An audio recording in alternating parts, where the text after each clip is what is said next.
Okay, so physics notes, unit 2. So the first real physics, unit 1 was really just background information. And here we have, it says 1D, one-dimensional kinematics. Basically, we're going to be studying motion that's in one direction, well, forward or backwards. You could call that two directions, but like number line motion, things that can move forward or backwards. Nothing is going to be turning yet. We'll come back to that. But let's get some definitions here. There's a lot of definitions in this particular section, these couple sections. But mechanics here, it's the study of how and why things move. So what we're doing right now is kinematics, one-dimensional kinematics. The next unit will be two-dimensional kinematics. And then after that, I think unit 4 is dynamics, why things move, why objects move. It has to do with forces. We'll talk about that. But some other background information, we have two important concepts here which kind of carry throughout the entire year. That is a scalar versus a vector. So a scalar is a concept that's specified by size, magnitude only. Now, using the word magnitude here, we're not talking about the order of magnitude, but we are just talking about the numerical value of something. I'll give you some examples in a few minutes here. But let me just give you some first level examples. So yeah, I wrote these down. Some examples of scalars are like time. Time just has a numerical value. I could say, well, what time is it right now? Well, where I'm sitting right now, it's 6:50 p.m. There's no direction associated with it. There's just a number. Mass is like something is 5 grams or 5 kilograms. There's no direction associated with that, which will be part of a vector.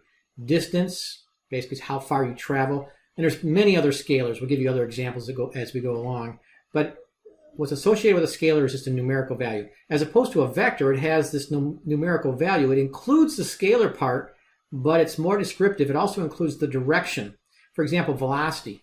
If I said something is going 25 miles per hour, that's what we call the speed. I'll give you a definition of that in a few minutes. But the velocity would then be the 25 miles per hour, that's the magnitude, in the eastward direction, because 25 miles per hour east gets you to a different location than 25 miles per hour west or south. So velocity includes the direction. Force, there's many other ones. Momentum, but force is like, if you apply 10 pounds or 10 newtons of force to something in a particular direction, it may move in that direction, it may accelerate in that direction, as opposed to a different direction. So we'll give you other examples specifically with numbers and directions here in a few minutes, but these are just the background foundational stuff. A rate is a very important concept in physics. It's usually, we're talking about something that is compared to or changing with respect to time. We're talking about something that's being divided by time. A good example of a rate is velocity or speed. For example, velocity is like 25 miles per hour. If you say let's say you go 75 miles, let's say 80 miles in 2 hours. What's your speed? Well, 80 miles in 2 hours, that's 80 miles divided by the 2 hours, so that's your rate. So your rate is 40 miles per hour. So anytime you say per hour, or per some unit of time, per second, and the word per in physics or math typically means to divide. You're dividing by that. And when you divide by time, that's called a rate. We'll come back to that. All right, so now specific kinematics terms. So let's go, whoopsie. Okay, the first two, distance versus displacement. And we have to be really technical, at least when we start, and we try to be very consistent as we go forward with this. I'm going to draw a little diagram here. Okay, so I drew a little diagram here. You might want to pause for a second and draw this. But I have two locations, and we'll use conventional directions here. I have point A here, this little red dot is point A. And let's say I'm in a room. I'm standing on the floor.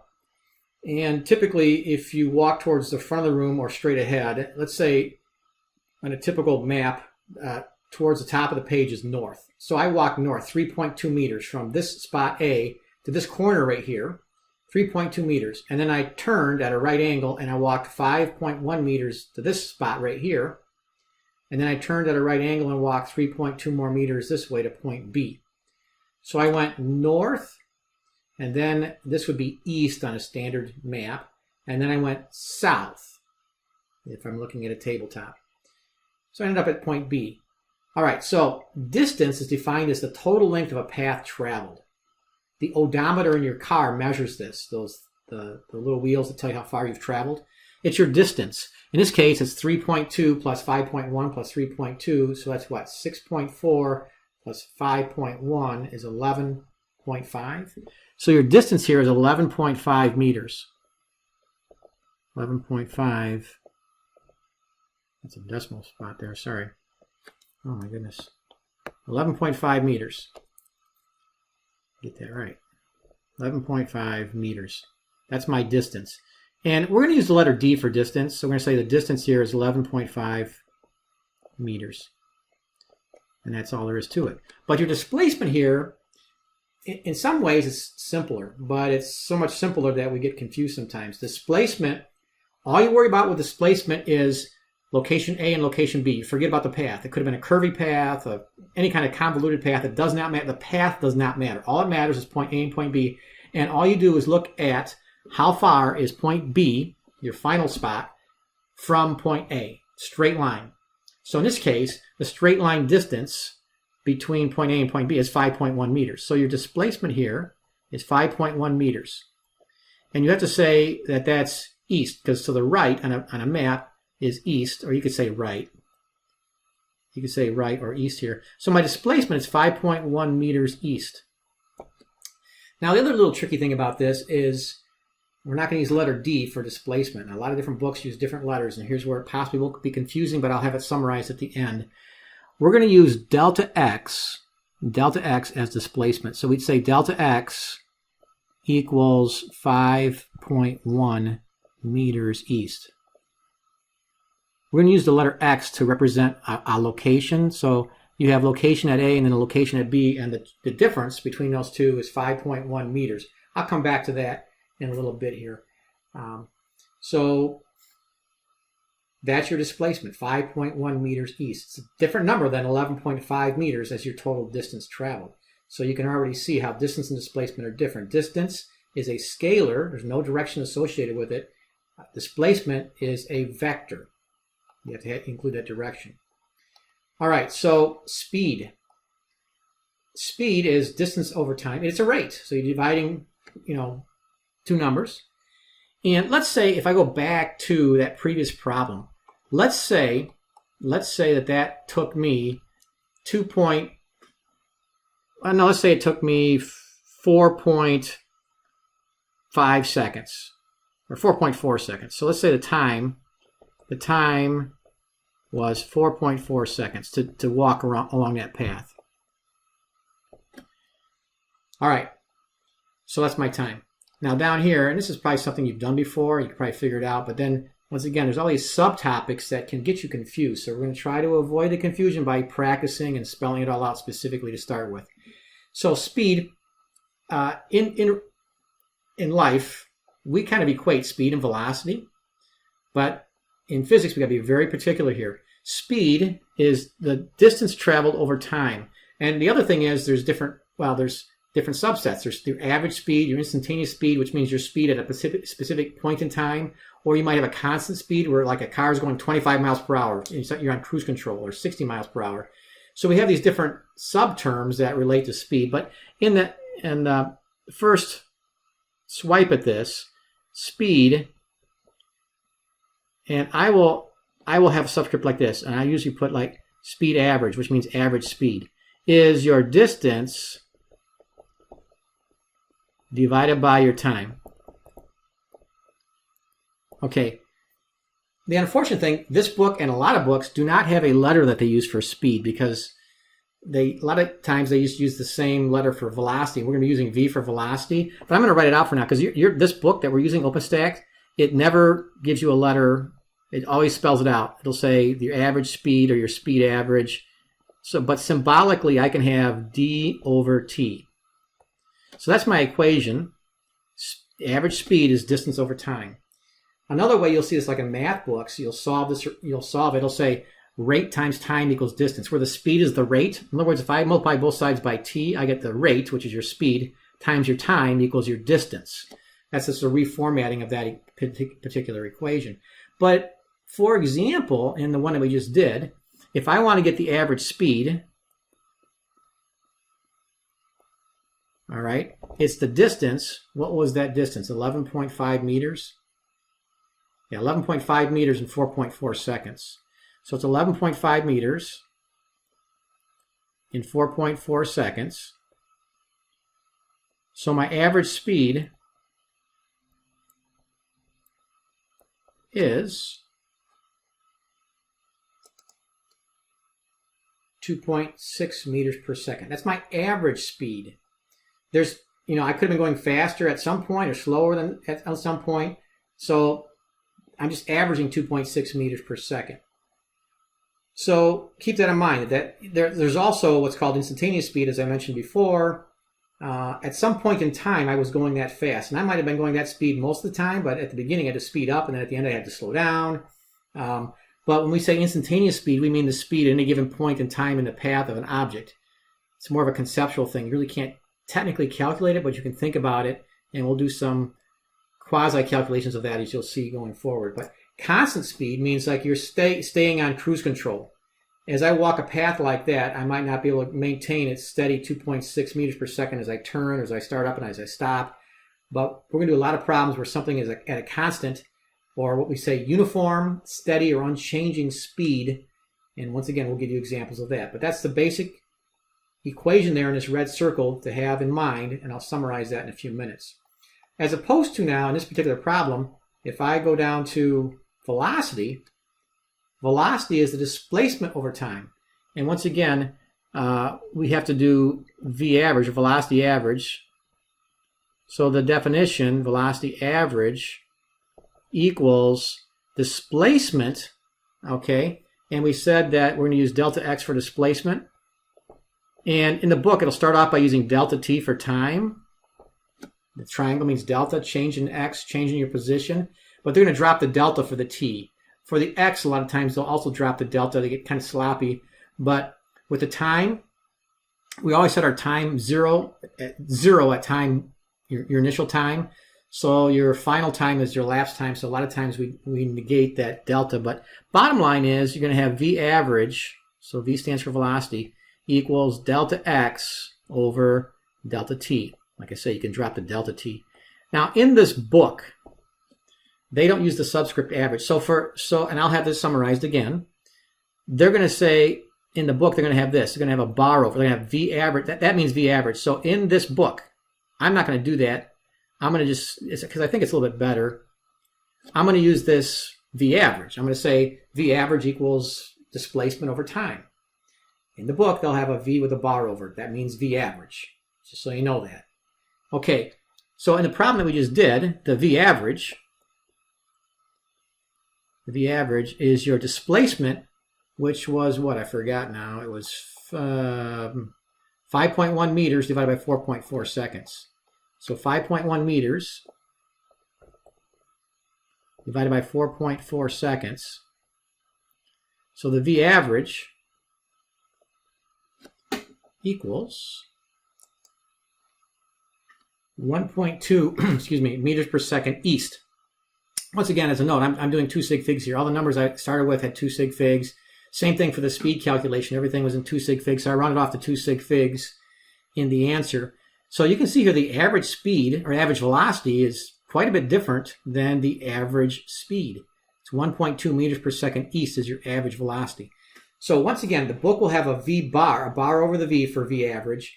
A lot of books will not only do that, but they'll make it bold print. For anything that's a vector, they'll put it in bold. It's kind of hard to do when you're doing notes, when I'm writing down notes in red ink, to make that bold. So that's why I try to be very distinctive here, very precise. V average, that means the average velocity. So once again, you might have been going faster than that, slower than that at different times, but on average, you're going 1.2 meters per second east. In fact, you probably weren't going that speed for much of the time. You might have been, like in this problem, you were probably going faster than that a lot of the time, but also slower than that. So that's the average. Keep that in mind.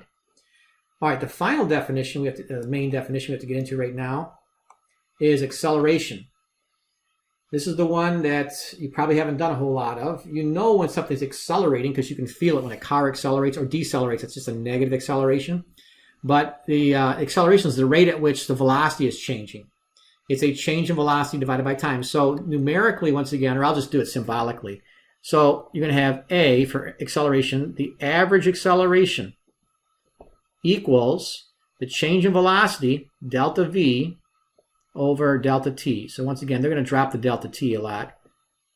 Another way this will be written, a lot of times, once again, they're going to drop the subscript average, and they don't put a bar over the A either. They'll just say A equals. But technically, in all cases, it's A average. And sometimes I get sloppy, too, and I leave off the average because the acceleration is not always constant. But we're going to do a lot of problems where the acceleration is constant. But delta V is, the delta is always V final, or for any change, minus V initial. Now, for initial, they're going to use a 0 over, okay, and we're going to drop the delta T. So this is how you'll see this a lot. So let me explain this. So change in anything, change in time, change in velocity, change in position, like even up on the one I just did a few minutes ago with delta X. Technically up here, delta X would be X final, the final position, minus X initial. We'll show you some more of that in a little bit. Whenever you have this delta, this triangle, it means to subtract. Take the final reading minus the initial reading. Actually, in the book here, and I have to check myself because I like to use I for initial. In this book, they're going to use X0. They have their initial spot or their initial velocity, the initial condition, they're always going to call it X sub 0 or V sub 0 or T sub 0. So I like to use the letter I, so I got to get used to using the 0 there. So just keep that in mind. So, but here it is down here, V sub F minus V sub 0. So the final velocity minus initial. So anytime you find a change of anything, you take the final minus the initial. So, and this will become more and more important as we go along here. There's 3 ways actually to accelerate. And the third way is the one that's really going to be tricky. Well, we won't get to that until about unit, I think, 6. But it's obvious. The 2 first ways that acceleration occurs is obvious. Speeding up is accelerating. We know that. If something speeds up, it's accelerating. If it slows down, it's accelerating. In the loose sense, it's negative acceleration, deceleration. It's still considered acceleration. All right. But the third way to change your to have acceleration is to turn. So when you turn, your velocity is changing because by strict definition, acceleration is change in velocity. And if you turn from going north to going west, all right, you've changed your velocity. So you have accelerated. You won't really need to worry about that in this unit or the next unit. It's going to be like 2 units ahead when we'll talk about turning, which is called centripetal acceleration, related to centrifugal, but that's a whole other story coming up. You don't need to worry about it. Right now, all we're going to do is linear motion, things that go in a straight line, either going forward or what we call in the positive direction or in the negative direction. So we're going to limit ourselves to either going north and south, east and west, or up and down. We'll come back to that. Which kind of brings me to this coordinate system for one-dimensional motion. When we do problems, all right, we have to set up a coordinate system. And our most common coordinate system is going to be kind of like what you did with a normal number line. If you take a number line and go left and right, like east and west, usually like if you're going like sideways, left and right, okay, so if you have a number line here with a 0 in the middle, this is typically the plus direction, and this is the minus direction. And we're going to hold to that convention. So to the right, which is towards the east, we're usually going to call east positive, and to the west negative. So that's the common convention that most books do. You don't have to do that, though. You could have called positive left. You can make your coordinate system anything you want. So if we have something going left and right, we usually say to the right is positive, to the left is negative. That's the negative direction. If we have it towards the top of the page and bottom of the page, like north and south, those are our 2 directions, and we're not going to mix these yet until unit 3. But if you have it's kind of like the y direction, but on a coordinate graph. But if you have 0 there, but here on a flat piece of paper, we're going to have that direction be plus and that direction be minus. Towards the top of the page, north, or in a positive y direction, or the negative direction is down. Then you also have like towards the ceiling and towards the floor. We're usually going to call towards the ceiling or towards the sky positive and towards the floor negative. So those are our common conventions, but you don't need to do it that way, but that's what most books do, and that's what we will do because it just makes the most sense. If we call up towards the sky positive, I can even write that down. Up towards sky is positive. Let me put that in front here. So up towards the sky is positive, down toward floor is negative. All right, so in summary, here's a table, and it looks like there's a lot going on here. So let me summarize this. This is kind of what we just talked about. We did most of this already. I've laid this out. So you have these concepts. So we have a position, a location. We're using the letter X, as I described, as a symbol for our location on a page. And right now we're going to be moving forward or backwards or left and right, where X sub 0 is your initial position and X sub F is your final position. You're going to measure, you're going to give those in units of meters. You can use centimeters or inches, but our standard is meters. So distance, as we just did this, it's how long your path was. That was 11.5 meters, so we just did that. I've reformulated this equation in the notes there just above a page back. It was speed average equals d over t. That's the same equation. So this is kind of like what I was saying when I was given the notes, that the rate, the speed, average speed times the time equals the distance. That's how we'll say it in the math books. Rate times time equals distance. So once again, your distance is in meters. All right, so displacement. I put a little asterisk here because that means it's a vector. So you have to have a direction associated with it. So that's going to be delta x. Delta x is always your final minus your initial. The initial is always going to be symbolized with a 0 here in this book. So, no, I have it here. That triangle means delta, means change. So displacement equals V average over T, or as I had in the notes, I had V average equals delta X over T, which is the same equation. I can kind of squeeze that in here. I don't know why I didn't do that. But V average, let me do a little better job there. Okay, so in red here is how I had it in the notes. Actually, this is probably the most common equation you use all year long. V average equals delta X over technically delta T. And once again, the book will have a bar over the V for V average. So that's well, the reason why I had this, because I have that down here. It's the same equation because it's equivalent to the delta X equals V average times T. Now I know why I have the delta X here, because if you're looking for a displacement, you take the V average times the time. It's the same equation. They both have the V average and the delta X, or the displacement, in there. So, but displacement's in meters. Okay, speed is so once again, I'm using V average in context. So here's a situation. If I say, I think I used this example the other day. I can't remember now.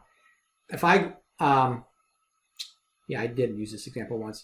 I went to the shop the other day and I saw a person with a saw because they were sawing a board. In context, the word saw there is spelled the same way, but it means different things. When I saw it, I saw with my eyes them holding a saw because they were sawing a board. So the context gives you the meaning of the word. So a lot of times I will use the letter V for speed, and the book will sometimes even do this. Usually this book will just spell the word out, speed average. It'll just say speed equals, they'll just say speed equals distance over time, which is what this over here says, speed average equals distance over time. But the context is this. If you see the letter D, distance divided by time, we're talking about speed. That's your context clue here. That's what I mean by context.